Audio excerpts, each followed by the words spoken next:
Welcome to For the Church, a podcast with the flock of Zion Presbyterian Church in Columbia, Tennessee. We want to help you think biblically about everyday matters. Zion Church exists to join Jesus in his mission to reach people with the gospel and then to equip his people to worship and to serve.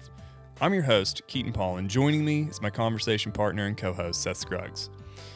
Few things are more important to the Christian life than worship. In fact, in some capacity, this is why we get out of bed in the morning. Yet, we also see that the Bible takes worship incredibly seriously. How we relate to God is vital for us to think through. But if you were to ask Christians how they related to God, we'd probably give vague answers about feelings and routines. Yet all along, to know God and be known by God is really the ultimate of the Christian life. And so in this season, we're going to ask and explore questions surrounding Christian worship. Today in particular, though, we're going to think through singing and why we sing in church. But before we do that, hey, Seth, how you feeling? That was a very pointed question because I'm not feeling great. Battling a little bit of a cold, but I'm very glad to be here. Yeah. So that we can talk about it. People are just going to have to deal with my voice being a little bit huskier than usual. You know, sometimes that can be fun, though. You know, I think it's definitely more suited for this format than my usual voice. Yeah. A little less grating, you know, a little bit smoother. That's every now and then I'll get a cold. It seems like my voice drops an octave, and I'm like, oh, this Barry White vibe that I've got going on right now is I'm It'd be great if I just sounded like this all the time. I really wish I did, but some people just have better voices than others, I guess. And Barry White and Sam Elliott in particular. This is really great voice and great mustache. Such a tangent, but yes. Oh yeah, great voice. Some people really do get all the gifts. Great voice and a great mustache. I love Sam Elliott. But anyway, Sam Elliott does not sing, from what I understand. Barry White does, and here we're going to talk about singing. Look at that segue. That was good right I there. don't know if it was good, but it's a segue nonetheless. One of the facets of Christian worship that I think is prevalent and prominent, especially in our day and age, is singing. It's something that churches should and are called to do. And sometimes we even overplay singing, and sometimes I don't think we recognize just kind of the strangeness of singing. And one book that we've kind of read in preparation for this is Mike Cosper's Rhythms of Grace, and he has a chapter in there called "Sing, Sing, Sing." I wonder what it's about. And in it, he opens up by talking about this church leader who was leading a session at a conference, and sounded a lot kind of like they're more in the kind of emergent church movement. And one thing that he was kind of saying for church leaders to be aware of whenever they seek to lead the church, especially being a church that is welcoming to unbelievers and the like. He said, basically don't sing, which is, you would wonder why. And he's like, no, but just think about it, right? When a bunch of Christians get together, and maybe you're not from a Christian background and you're sitting in this place, all of a sudden this group of people start singing together, and it feels kind of kumbaya, and you don't know the songs, and you don't know the people, and you don't know what this thing's about. It seems kind of weird. So if you want to attract unbelievers, people from outside, one thing, don't sing, because singing is weird. Then Cosper goes on, who was a church planter at what ended up being a very large church, and he just kind of goes after that and says, one that's crazy to think that people don't like to sing in group settings. Have you ever been to a U2 concert?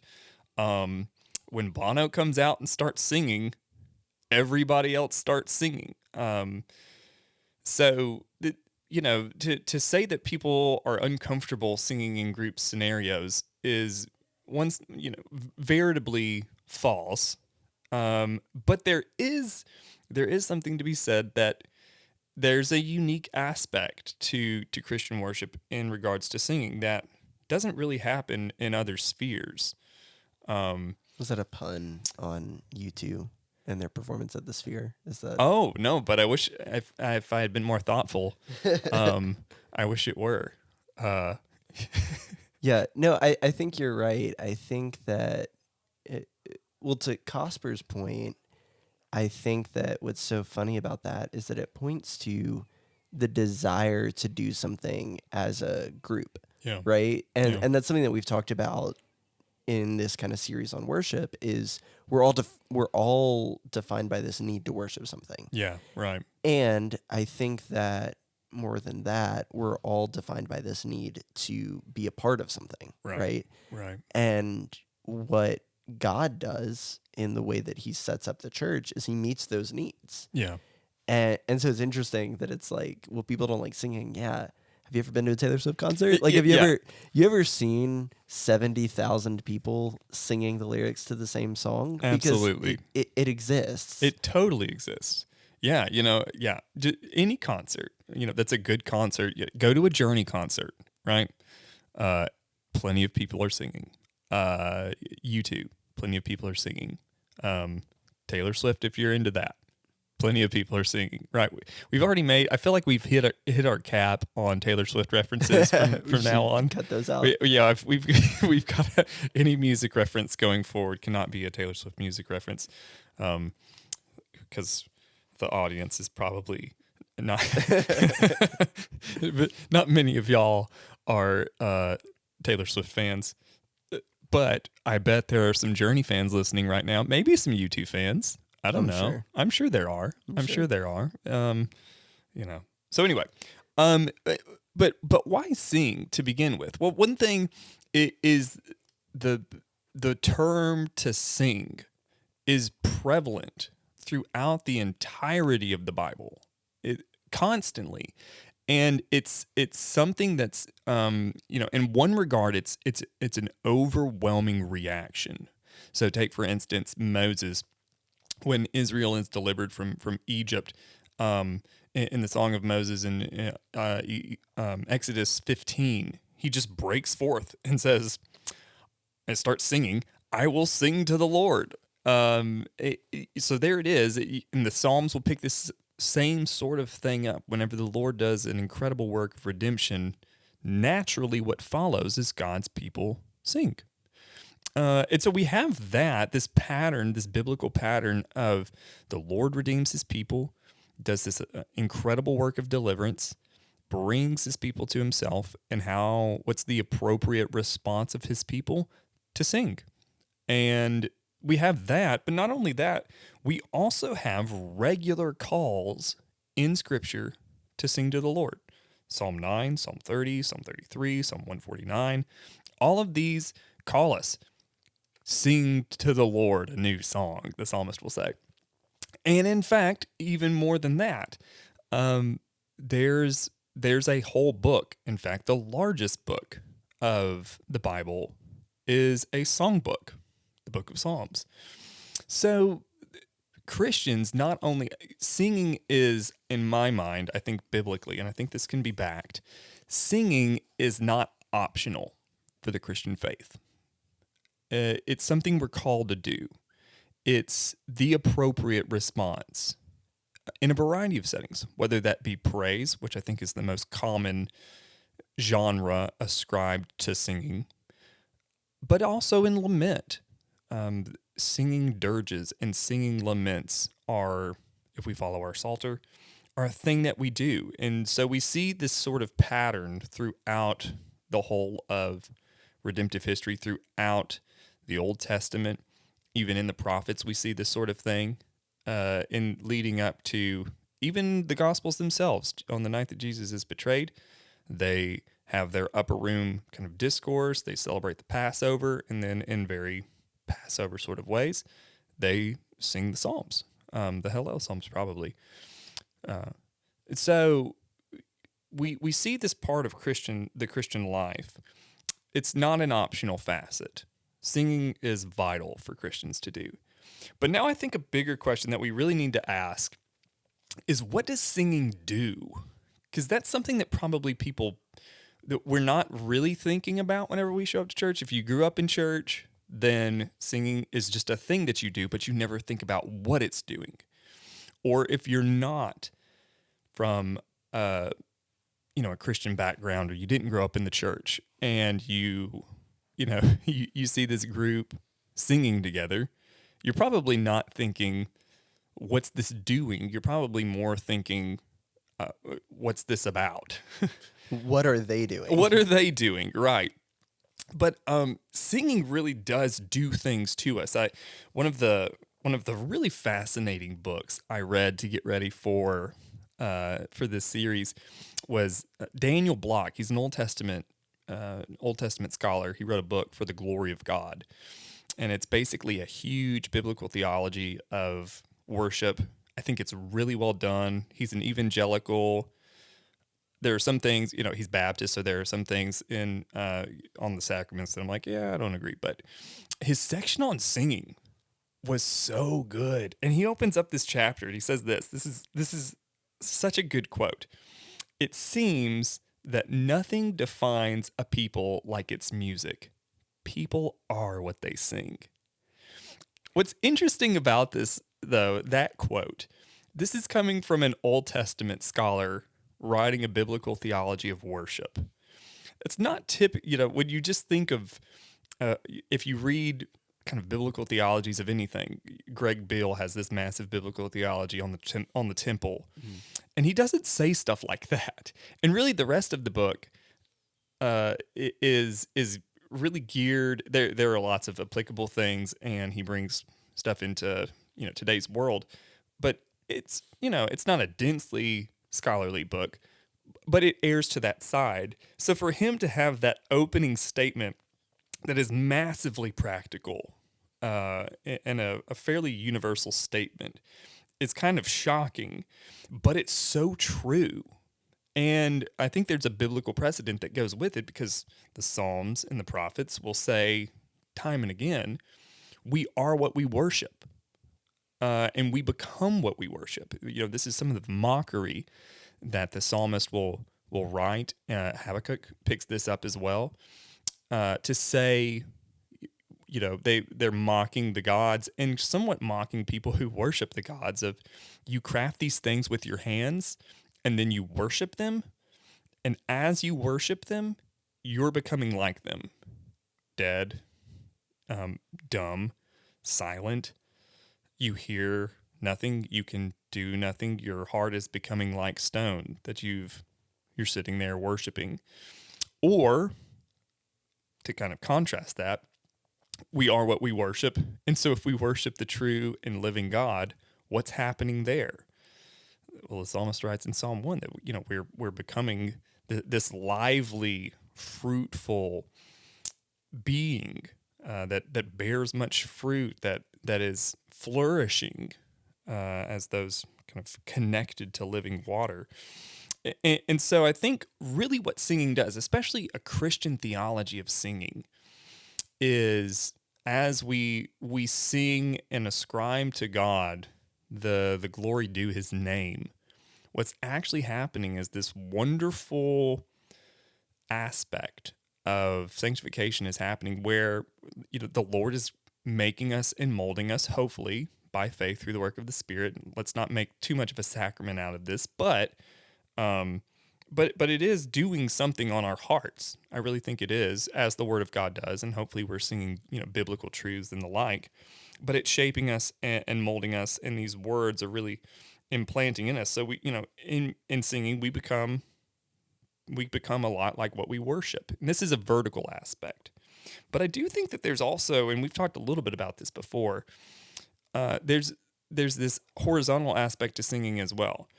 Cosper has this in his book, some section headings, singing to and for one another. Mm-hmm. That's amazing. And one of the unique aspects also of Christian worship, as it should be, is that we are we're singing to God, we're ascribing him praise, but as we're doing that, we're building one another up and edifying each other in a really unique way. As Cosper says this in his book, our singing is a testimony, a declaration to those around us of who we are and whose we are. Singing is an expression of unity for us to join in one voice and declare to one another that we're all on the same page. We're united around the same things: one gospel, one church, one faith, one voice, one song. And as I think about especially Zion's worship, that resonates, pun intended, in a real way, because there have been so many times where we've talked about this before, where I'm moved to tears where I can't sing anymore just because I'm so overwhelmed by other people singing. And I'm so built up in the faith and need that desperately to hear, this whole room full of saints, old, young, men, women, great singers, not so great singers, together in this one voice, resonating through this ancient building, to hear, hey, we're on the same page. In a world that's not on the same page as you, we are. It's powerful. It's really powerful. Well, and also one of the things we talked about earlier on in this series was the way that how the habit of worship forms us, right? Yeah. And I think that singing is one of those things, in the same way that reading a written confession of sin, Yeah. right? It's forcing us to say, forcing may be a strong word, but it's putting words in our mouth, Yeah. right? Right. That are causing us to say things that maybe we wouldn't actually say. Right. Or we don't actually feel in the moment. Yeah, totally. Or we're not, there, or we don't have the words for, or whatever. Right. And so when we're singing those words, at least if we're tuned in properly, Yeah. we're not just singing those words. We're also reflecting on, what does this truth mean? Yeah. And it kind of forces us to pray and think and worship in a way that we wouldn't really otherwise do. Absolutely. And I think that's, I've seen this before for myself, where, especially in sermon prep, this is one of the kind of the weird things that happens a lot of the time in my sermon prep. I'm trying to prepare this sermon, and I have something I want to say. And John Stott has said before that one of the greatest frustrations about preaching is having this need to say something, but just not having the words to say it.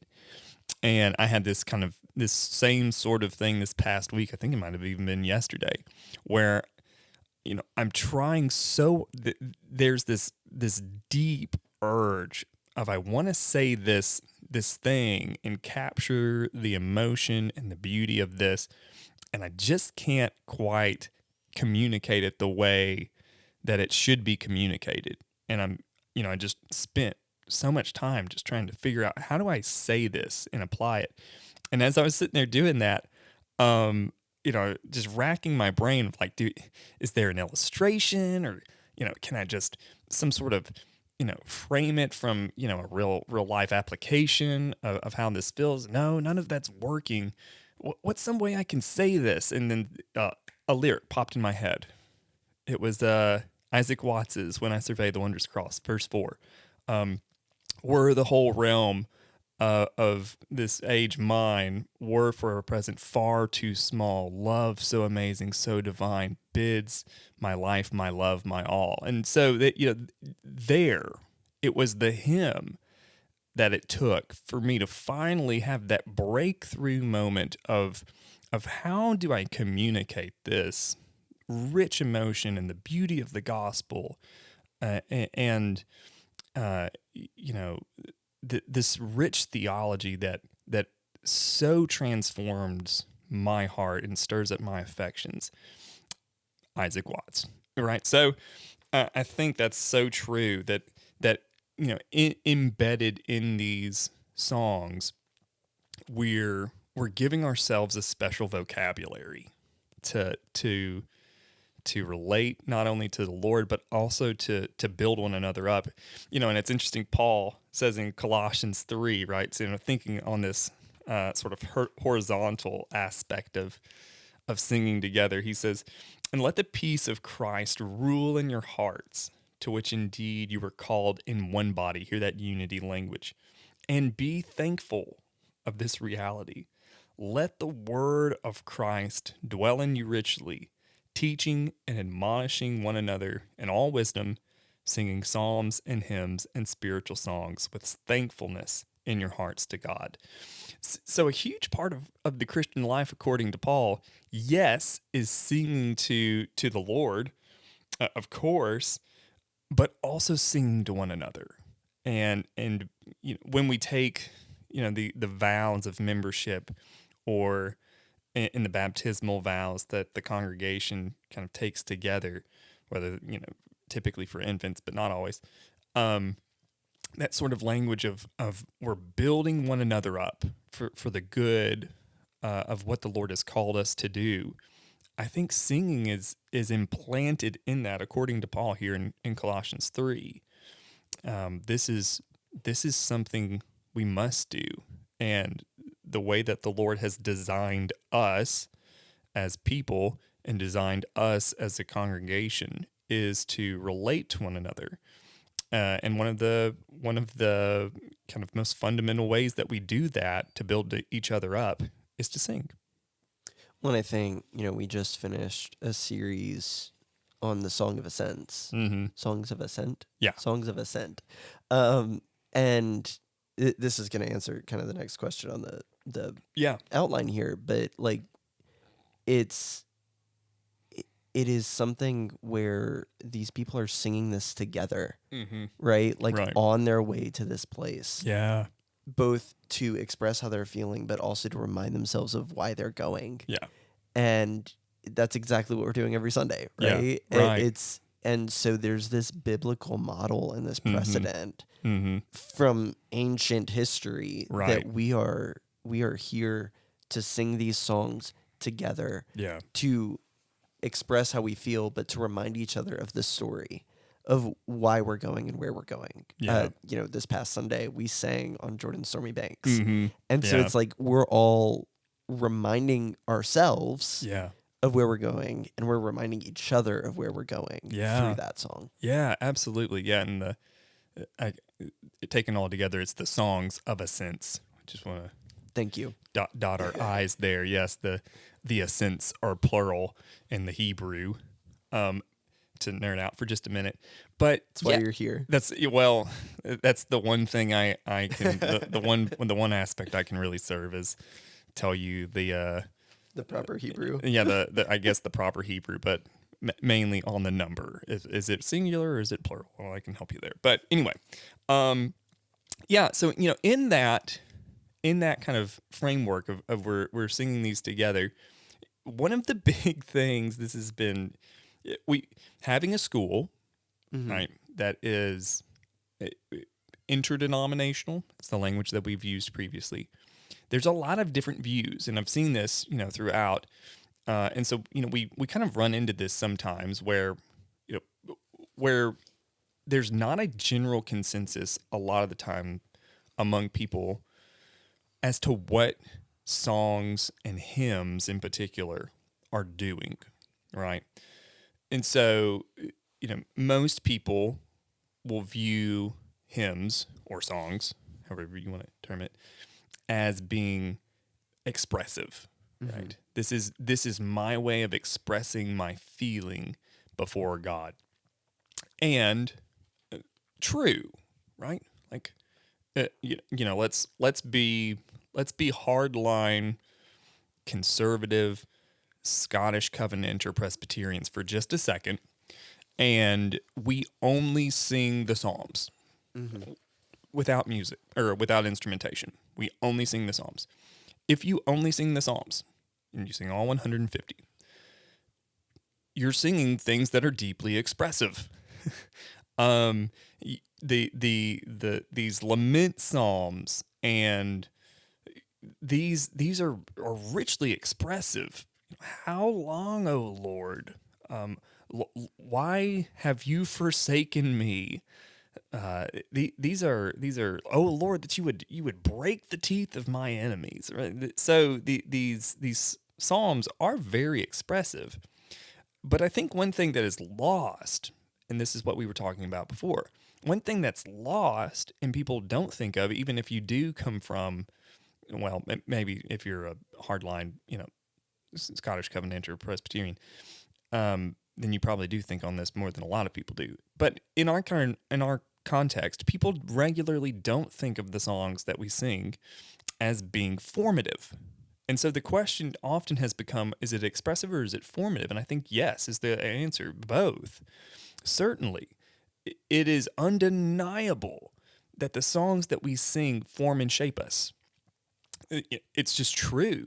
And I've seen, if you really push students on it, this is one thing that I've enjoyed doing.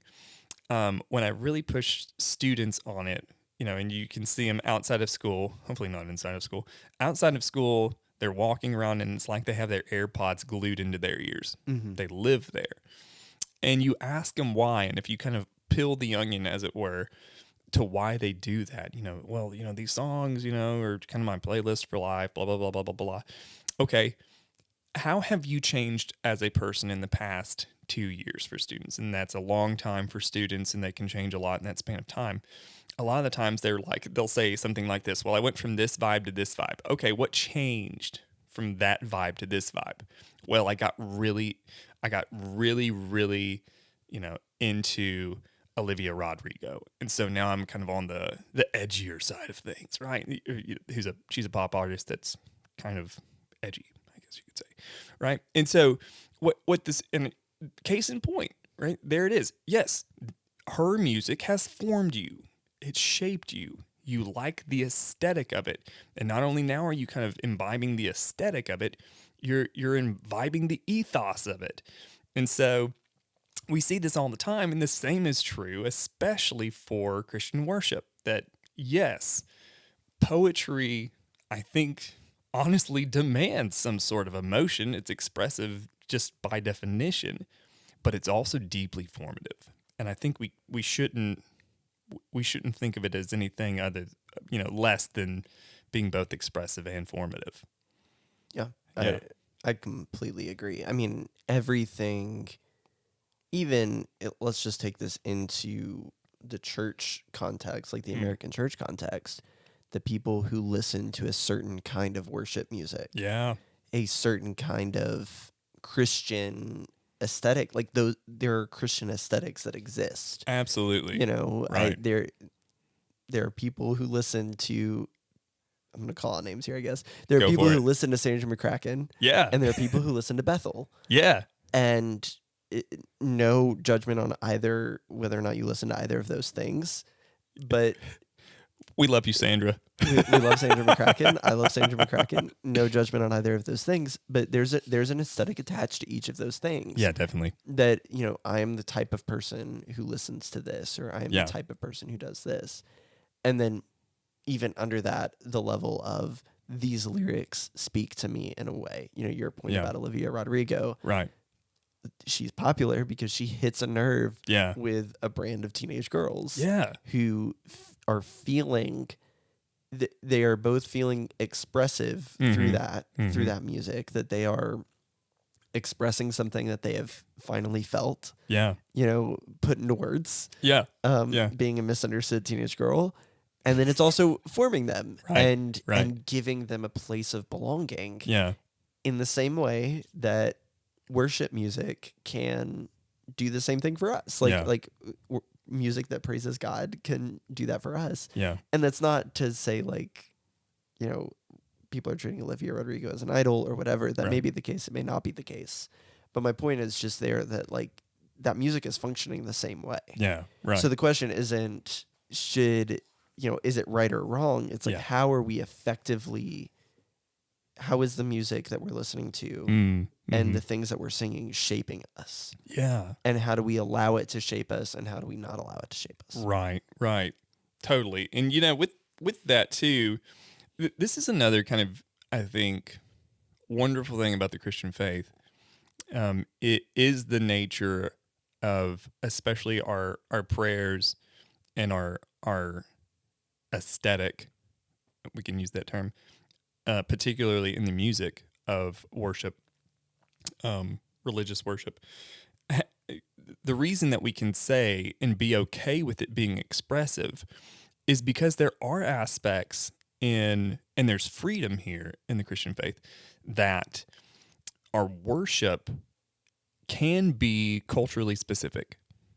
And we see this wonderfully and beautifully and richly throughout the history of Christianity. And so, just to kind of demonstrate the richness of the Christian faith, you can see just as it develops very, very differently across the span of time, how also similar it is. So let's just go back to the very beginning. Okay.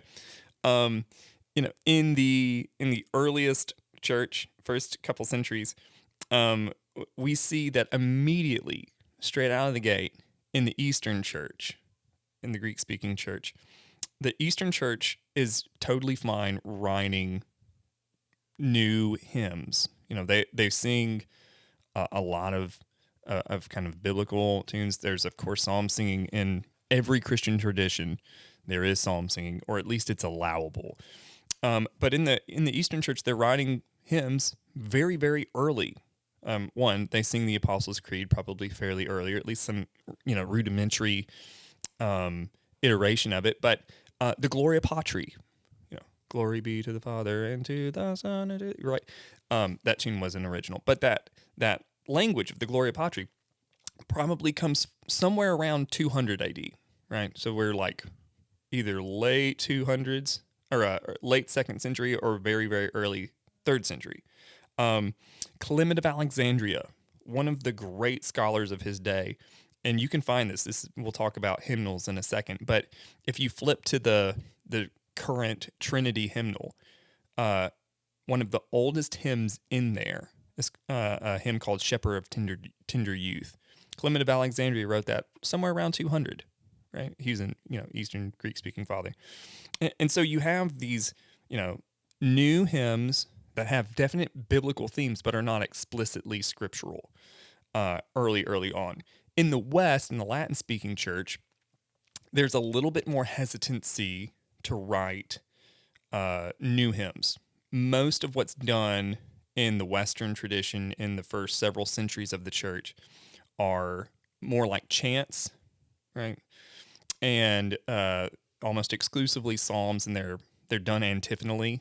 So there's like a call and response type thing of, take for instance, one that lends itself really well to antiphonal singing is, Psalm 136, where there's this constant refrain. The steadfast love of the Lord endures forever, just kind of over and over and over again. And this is really popular until, and this is interesting, there's a huge shift. Maybe not a huge shift. That's probably an overstatement. There's a big shift when we get to the time of Ambrose, late 4th century, mid to late 4th century. And Ambrose kind of comes along. He's, a very well-trained rhetorician, in an upper crust family. So he's schooled in the classics, philosophy. He reads Greek well. And so because of that, when he's made bishop against his will, at least so legend says, he starts reading the Eastern Fathers. And what does he know? He's looking around the Western Latin-speaking church, and he's like, you know what we really don't do here? We don't really sing. And you know what they do in the East? They sing. So maybe we should start singing. And so Ambrose, very influenced by the Eastern Church's liturgy, starts writing new hymns, and we still have some. And another thing, there's a new developed at this point called the Ambrosian chants that are just beautiful to listen to. You can find some on YouTube. they're beautiful to listen to. But one thing that's different is now they're singing harmony and in parts. That was totally unique to Ambrose going forward. And so from this point, from Ambrose on, Ambrose, if you'll remember your church history, is sort of a mentor for Augustine. He's the one that baptizes Augustine when Augustine's somewhere around early 30s. And then, Augustine onwards is what most scholars kind of view as really the start of the medieval church moving forward. And so from Ambrose onwards, there's a lot of similarity between the Eastern Church and the Western Church in regards to music. The style is very different, right? One's in Greek, one's in Latin. Some of the melodies are certainly different.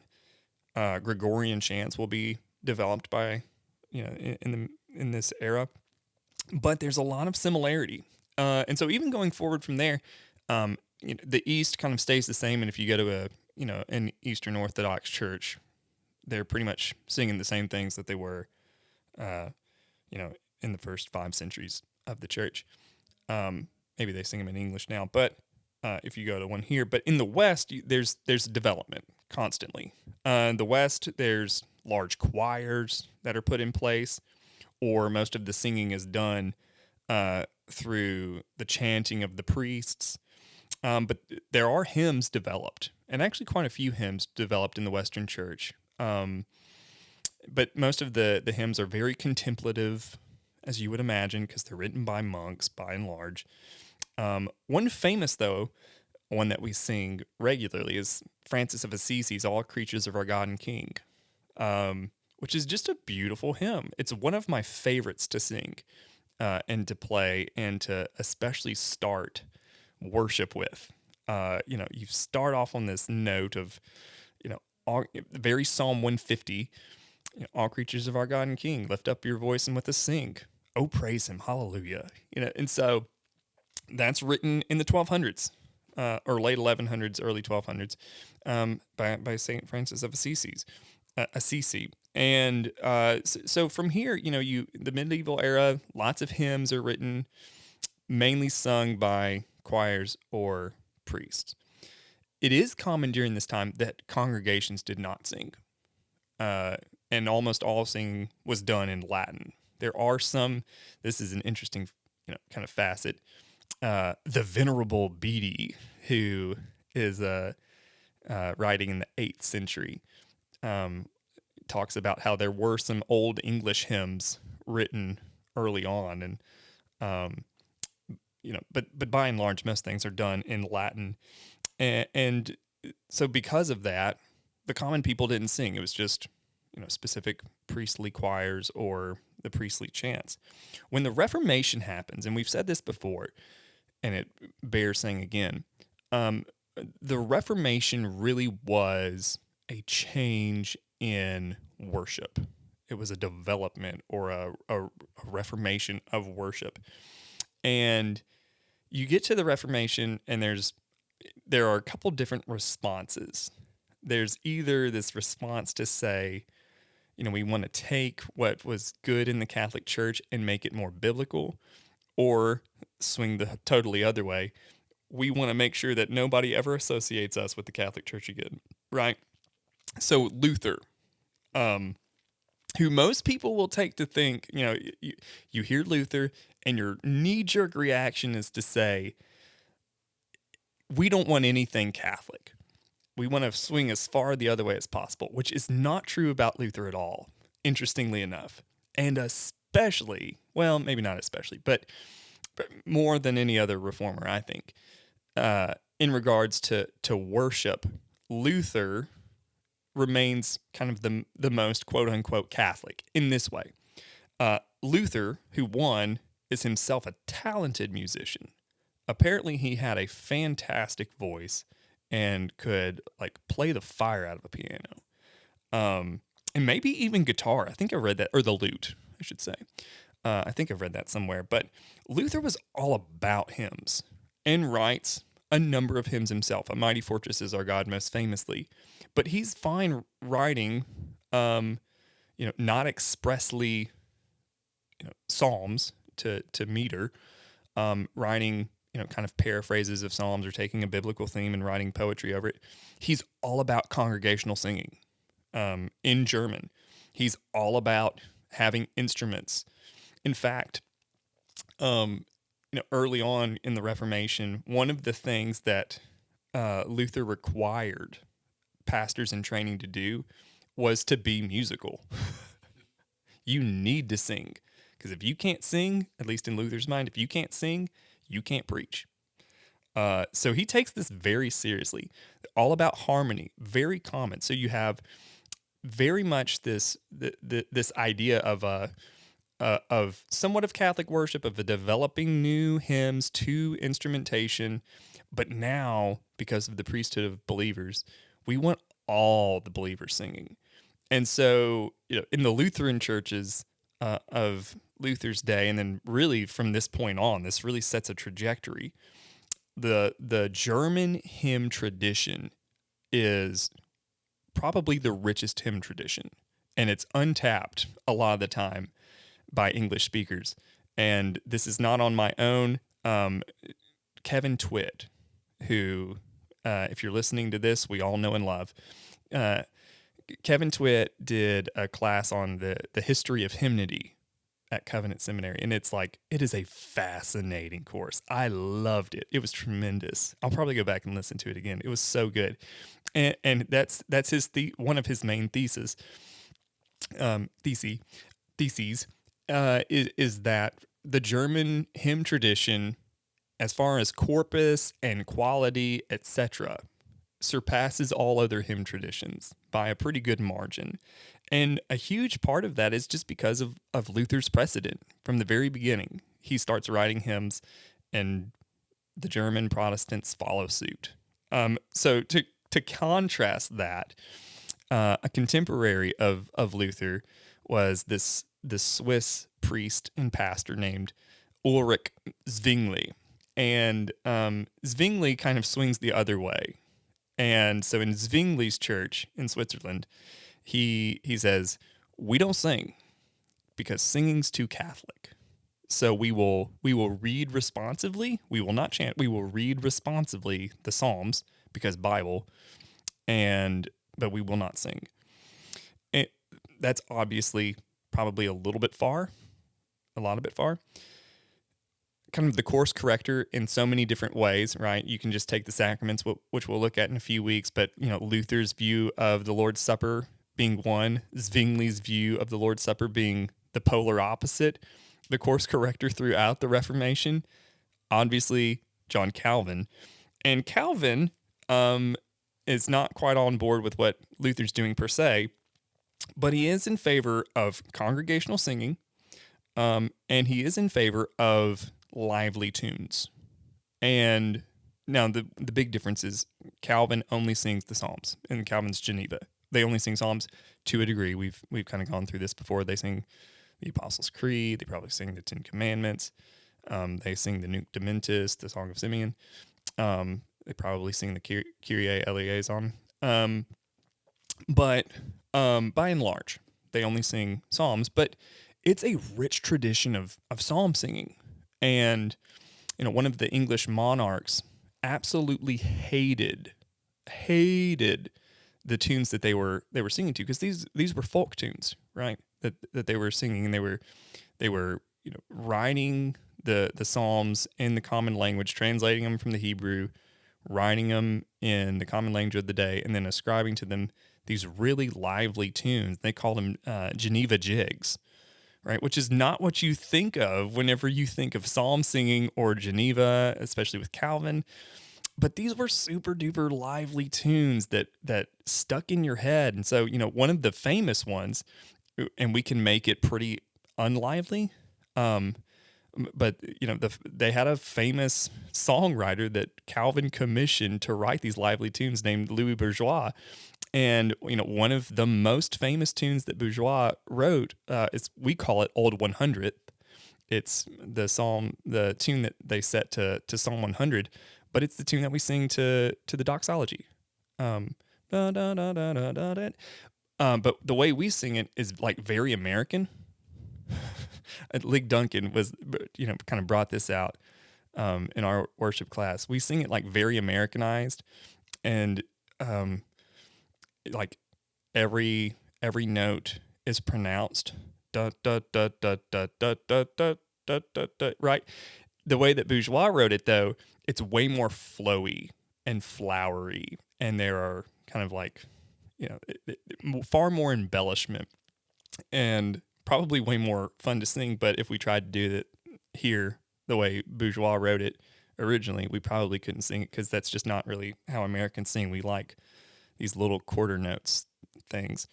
But nonetheless, these very lively tunes set to psalms. And going forward, psalm singing is the standard tradition in particularly the Reformed Protestant church.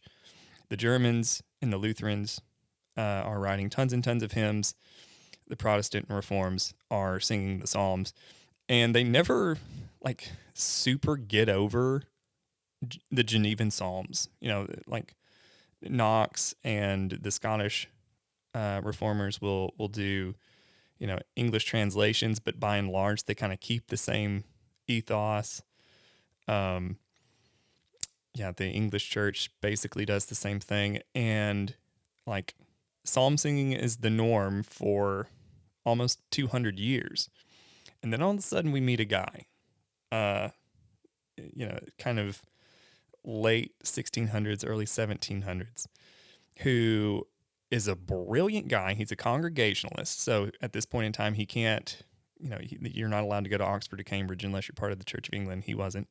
But is a brilliant guy, tremendous linguist, grows up in this very kind of Puritan, in the best way possible, this Puritan setting. They only sing psalms, no instrumentation.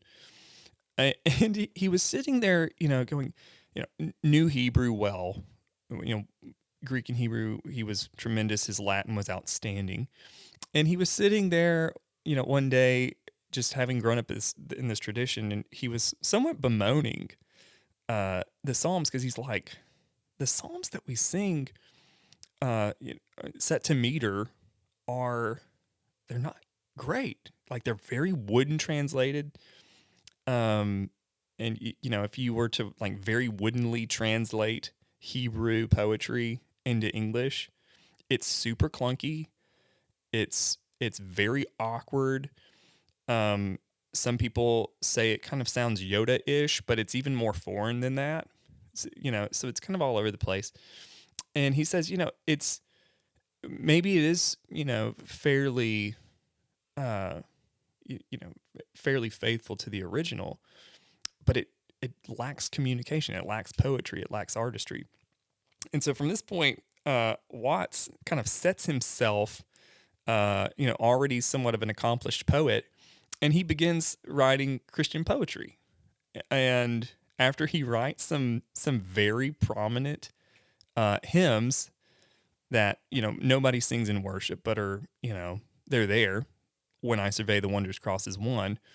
After he's written several hymns or poems that, again, nobody's singing in worship, he says, okay, now then that I've got that, here's what I'm going to do. I'm going to rework the Psalter, and I'm going to write psalms. I'm going to retranslate them. I'm going to make them rhyme, because English speakers like it when things rhyme. If poetry is going to do that, we like it to rhyme.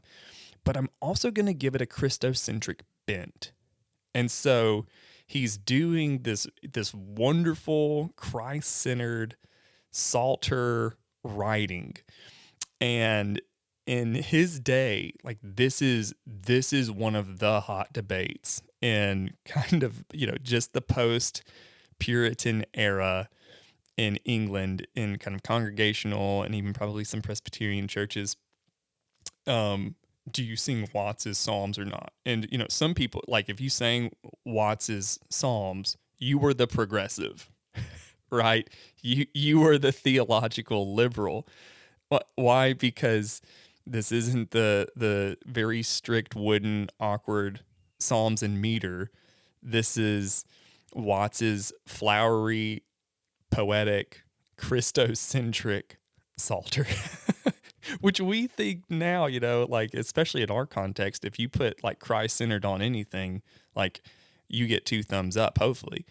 But so it's really from here though that English hymnody is born with Isaac Watts, and he sets a trajectory. It's not universally accepted. There's lots and lots of pushback. The Scots just never get on board by and large. And if you go to Scotland now to a kind of traditional Presbyterian church, they're still singing the Scottish Psalter, which is fine. It's awesome. But they're not on board with what Watts did. So, but coming from Watts though, out of that is this rich English hymnody that's born, and it kind of peaks when you get to, whenever you get to the Wesley brothers, right? It's specifically Charles Wesley, and they're already really informed by the Germans. The Moravians kind of changed their lives, these German pietists. And it's from that they learn German just so they can know the Moravian way more. And all of a sudden they're like, hey, there's something interesting about their hymns. Like, where are they getting these hymns? And then they just discover this treasure trove of tremendous German hymns. And so tons and tons and tons of German hymns are the Wesley brothers will translate. Charles Wesley will, in particular, I forget how many thousands of hymns he writes. I think it's somewhere in the ballpark of 10,000. Don't quote me on that. But he writes thousands and thousands of hymns over the course of his lifetime. And, many of them are, we sing today. One of my favorites, and I love it. We've changed it some because of, the original rendering used some Old English words that nobody knows what they mean. But one of the best hymns, and I think it tells the full story of Scripture around Advent, is "Hark the Herald Angels Sing." It's one of my all-time favorites. It is brilliant. It is poetically rich and beautiful, and the theology is, just stunning, and does an amazing job at this. And it kind of hits a peak. But then whenever we get to the the New World in America, a lot of the English hymnody tradition almost stagnates. We Americans just don't write hymns. There are a couple, in specifically the Second Great Awakening, who are, good conservative Reformed pastors who aren't into, some of the extras of the Second Great Awakening, who write some decent hymns, but by and large, nobody writes them because there's a new thing that's developed in America during the early 1800s and mid 1800s called gospel songs. And you would write these gospel songs at camp meetings, and this became prominent right through, Dwight Moody and even up through Billy Graham. You would have the evangelist, but the evangelist would always have this very gifted musician with them. And, from I think it's Stakely or something. Stockley was the one that went with Moody. Fanny Crosby wrote a bunch of these kind of gospel songs for these kind of things. And they're fine. There are good Fanny Crosby songs out there, but there's just a very different emphasis. And one of the books that I read for this, it gets constantly cited in Brian Chappell's Christ-Centered worship book. So I finally had to get it.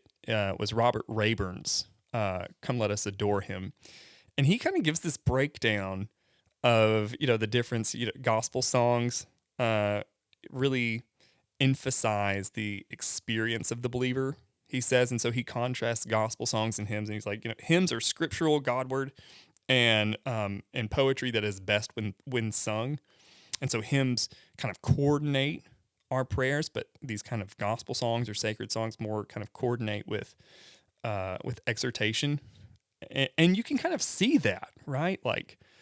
How these gospel songs that have these kind of lengthy refrains, as great as they are, they can give really good truth, but they're more exhorting each other to do things versus kind of guide your prayer. And so it's just been a really interesting thing to see that unfold.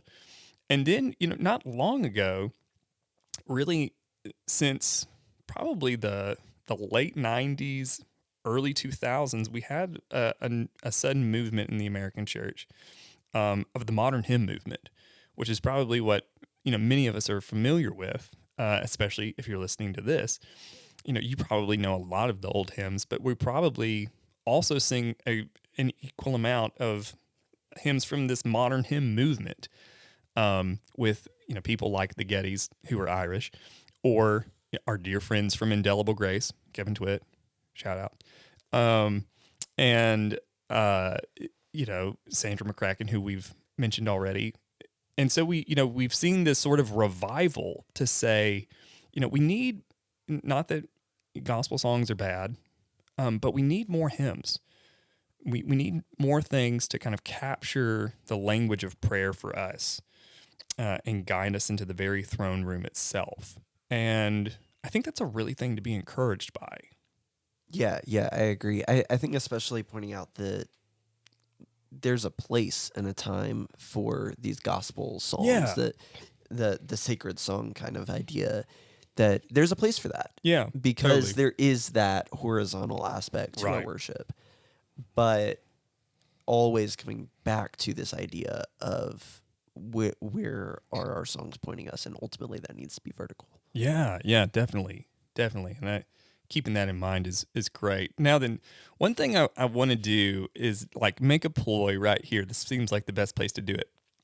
One of the best, people will ask a lot, like, what's the best devotional, right? So, sometimes this kind of comes from students more. In our kind of context, people tend to be Bible people, right? So there's not a whole lot of like, what's the best devotional to read per se. It's more like, what's the best reading plan to help me read and understand the Bible, which is awesome. Glad. But every now and then you'll get people who like, what's a good devotional? And you've got your standards, Valley of Vision, Spurgeon's Morning and Evening is one. I want to make a ploy here and say that actually my favorite devotional is either the Trinity Hymnal or the Trinity Psalter Hymnal. And it is, in another way, people have asked, what's the best book on theology, or that's accessible to, to somebody that's new to theology? And obviously I'm going to say, you need to read the creeds, Apostles' Creed, Nicene Creed. You need those. You need to read the standards, right? Especially, here, even if you're not Presbyterian, read the Westminster Confession of Faith and corresponding catechisms. Those are great intro theologies. If you want something else, though, that's a tremendous compendium of theology, go get you a Trinity Hymnal. And you can just open it up. This is the beauty of it. I love it. And it was like revolutionary to me because I'm not particularly musical. I don't read music. But at some point, I had a Trinity Hymnal. Again, came from a Presbyterian church, from seminary that, we had our hymnals, and they loved to sing the Psalms. So we had our Trinity Psalter as well. And it's amazing. You turn to the opening index, and what's laid out is like doctrine of God, doctrine of the Christian life, doctrine of the church. So you've got like this, somewhat of a systematic theology, and which maybe doesn't sound appealing to people. Maybe it does. Probably if you're listening to it, it does. Where it's like, yeah, I'm trying to really put handles on the doctrine of the atonement. And you can flip in your Trinity Hymnal to the doctrine of atonement, and there's a heading, atonement. And you can read hymns on the doctrine of atonement. And they probably are pretty captivating and clear, and are communicating in a very effective way and worshipful way, because they're intended to do that, the doctrine of the atonement. Or, sin, or regeneration, or adoption, or glorification, the hypostatic union, for crying out loud. Like, you can go there and you can see it. So, like, that's amazing. If you want to learn theology, yeah, you can pick up, You can pick up some systematic theologies. Please do. Please read your confessional standards. Absolutely. But also buy a hymnal and you will learn a lot. But secondly, this is another interesting thing. There are tons and tons of indices in the back. And, you can read, find out where the tunes came from and where all the songwriters came from and, a list of the songs themselves. You can kind of highlight your favorites, whatever. But one thing that's interesting that I found reading authors of the hymns is you can just go down the line and, there's just about in the Trinity Hymnal, which is brilliant. It's by far my favorite. You can go through and you can find hymns that were authored in almost every single century, starting in the 2nd century and moving forward. If you want something before the 2nd century, just go to the Psalms, which are also in the Trinity Hymnal. Or if you want all 150 Psalms, then get your Trinity Psalter Hymnal, and you can have your cake and eat it too. Like, it's all there.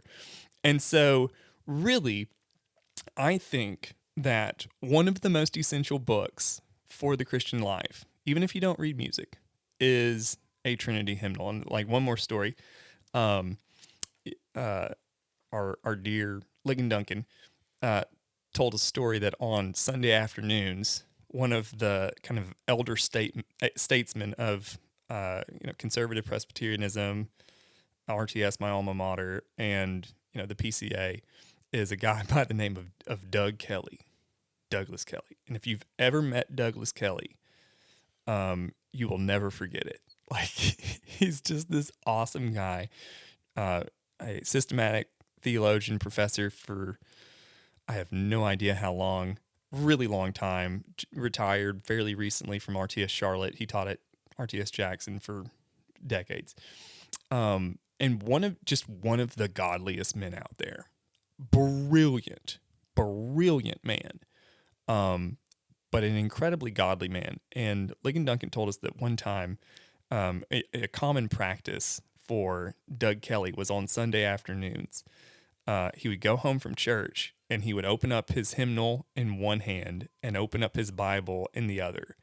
And he would read a verse in his hymnal, and then he would just contemplate that and just flip through his Bible and think about.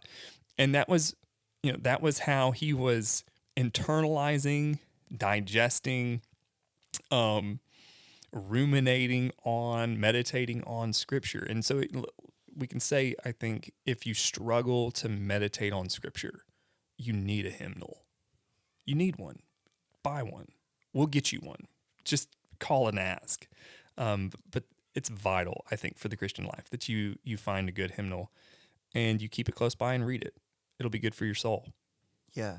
So we're getting close to running out of time. So I want to go ahead and jump to, why do we sing what we sing here at Zion? Yeah, that's so great. Given this whole history, we have all of this history that we can choose from. Why do we sing the songs that we sing here?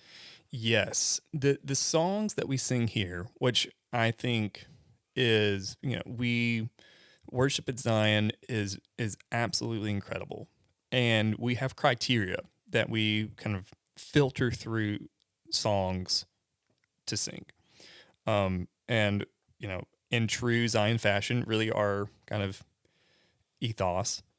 Generally speaking, these are kind of terms that I use. Probably not everybody would use these, but I think this is capturing who we are, rooted and relevant. Just because of the worship wars of the 90s and 2000s, the term relevant in worship is something that kind of gives me a sour taste, but I'm going to use it anyway because of alliteration. Rooted, so, we filter through songs. Songs must be biblical. They must be biblical. If they are so generic and could be about anything, there's not any sort of at least implicit biblical theme, we won't sing it. And if something's biblical, it's theologically true. That's our view here. We also really want songs and hymns that are God-centered, right? They're giving us language both for prayer and for praise to edify the saints. psalms, hymns, and spiritual songs, but also relevant. And this is another thing. So I think in that first category, you know, Presbyterians, generally speaking, especially in the PCA, really get biblical, theologically true, and God-centered. Like that's in most PCA churches. I think very, very few I would even imagine exist that wouldn't kind of hit that. There are probably some, whatever. But the relevant part, or these kind of criteria are, we kind of fail to think of English words that are understandable, right?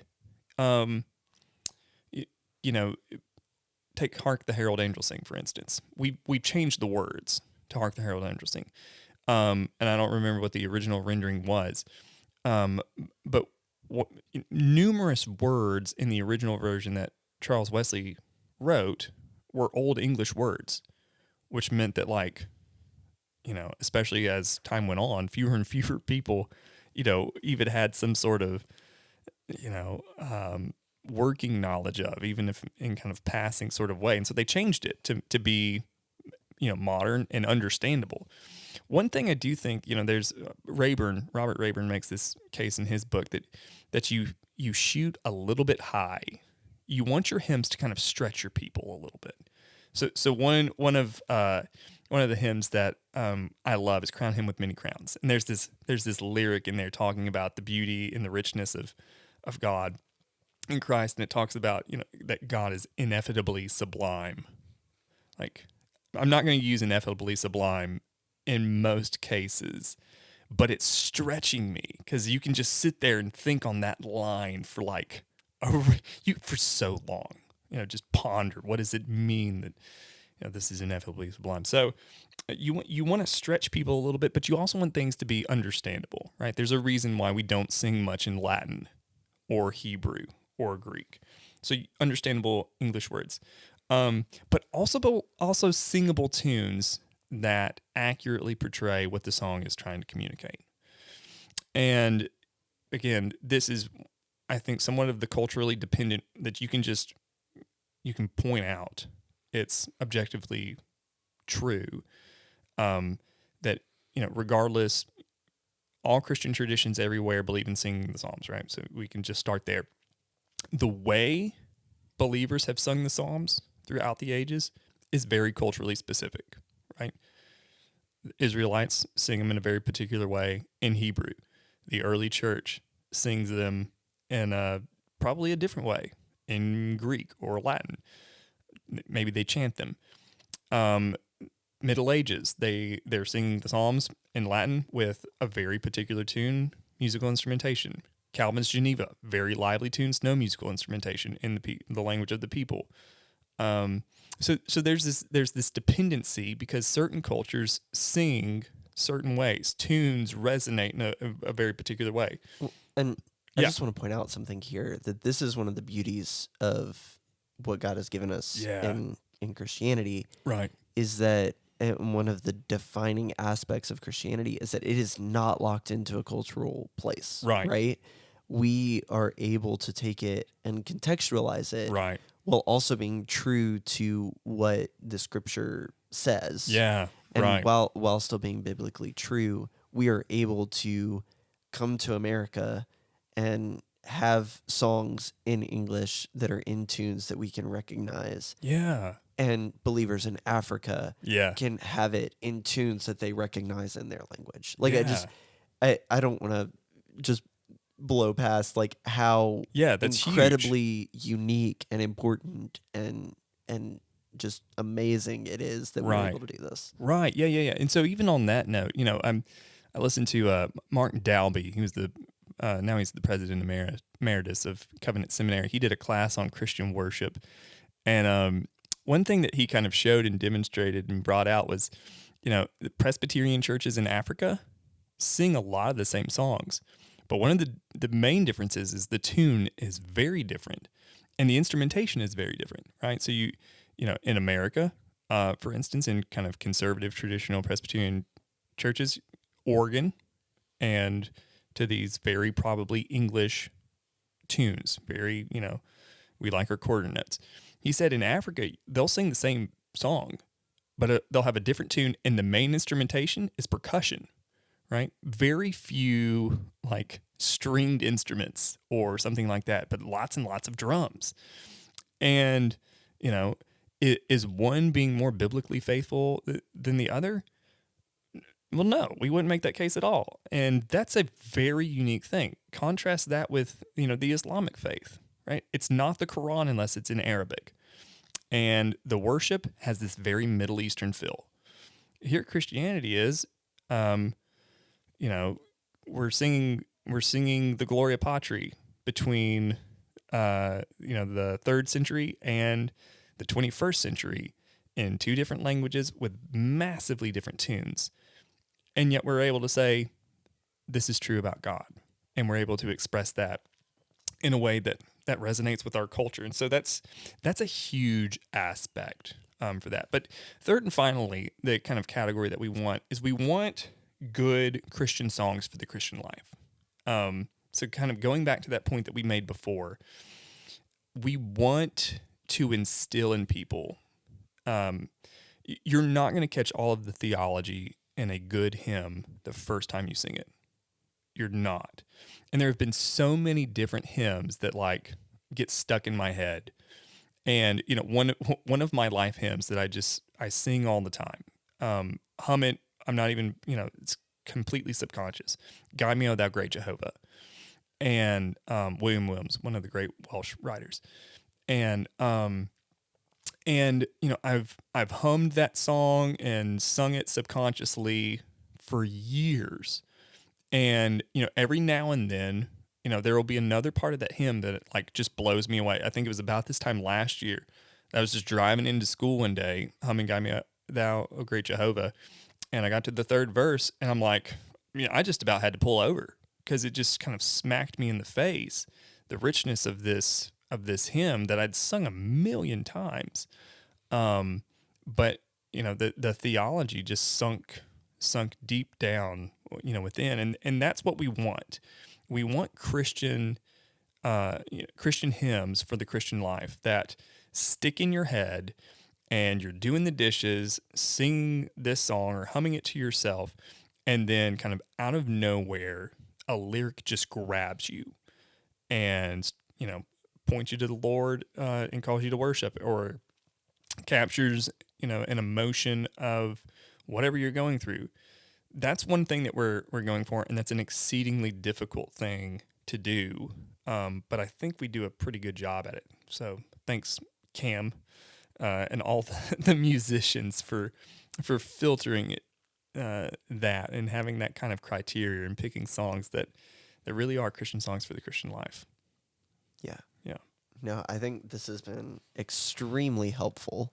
Well, it's been fun. It's been no, I think it's been extremely helpful just as we think about it, because just to kind of sum everything up, it is a weird thing that we do. Yeah, totally. But I think that this provides a lot of clarity. So thank you for putting this together. Absolutely. And we'll be back next week to talk more about worship.